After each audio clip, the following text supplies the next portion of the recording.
Welcome to Reef Diary, day 81. So today what I did was I checked phosphates because some of you were asking about that yesterday. You asked what was my number yesterday, and it was about 0.25 or even higher. It was kind of hard to judge that one, and I was like, well, it's too high. So I went ahead and I dosed 125 drops of phosphate RX, and today when I measured, it was 0.05 or less. So it's much lower. I know you're like, well, can't you be more specific? No, I don't use the Hannah checker. So I'm basing it on the color of the vial against the color card that they provide. Also, I got this guy from Amazon, and it's a scraper that's made of plastic. It's got a double-edged plastic razor blade, and I wanted to try it out in the refugium tonight. And at first I thought, okay, I'll just remove that one pest anemone that's on the acrylic wall. And I thought, oh, well, let's see how this does with scraping. So I did some scraping inside there to see how it would take off coralline and, you know, the other film algae and the little hard spots of algae that sometimes don't come off with a cleaning magnet. And then I thought I'd even try it here on the reef tank and see what I could do to remove the real stubborn algae that's on the black overflow wall.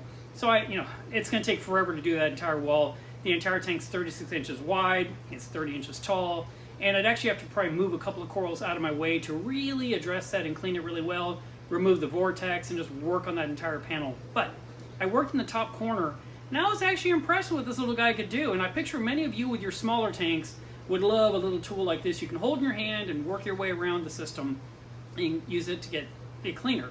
I also tried it in the anemone cube, and in the anemone cube I don't clean the glass nearly as much. And so what happens is, initially it's clean, and then it starts to grow these little spots, and there's some, film algae, but usually it's the spots. There's like little brown algae dots all over the glass, and they just get worse and worse. And so about once a week I really attack that tank and clean it super well. This one, I clean it all the time, but that one, I don't know. It looks clean, but then when you start looking, it's not as clean as you think. So I tried this guy on there, and it was surprisingly well. So, if you want to get one of these, like I said, it was like about $8 from Amazon. I'll put a link in the description so you can find it. And it came with a bunch of extra blades, so it's not like a one-time use. I only used the one edge of the blade. I didn't even flip it over to try the other side as I worked on that panel, which probably would have made it easier. But I just kind of want to see what could it do.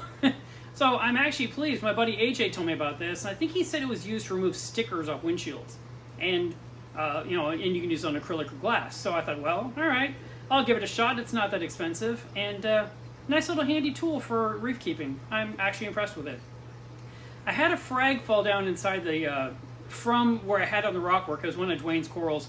And I saw it lying on the sand upside down. I was like, I got to reach all the way to the bottom of the tank, and it's under a rock, and retrieve it.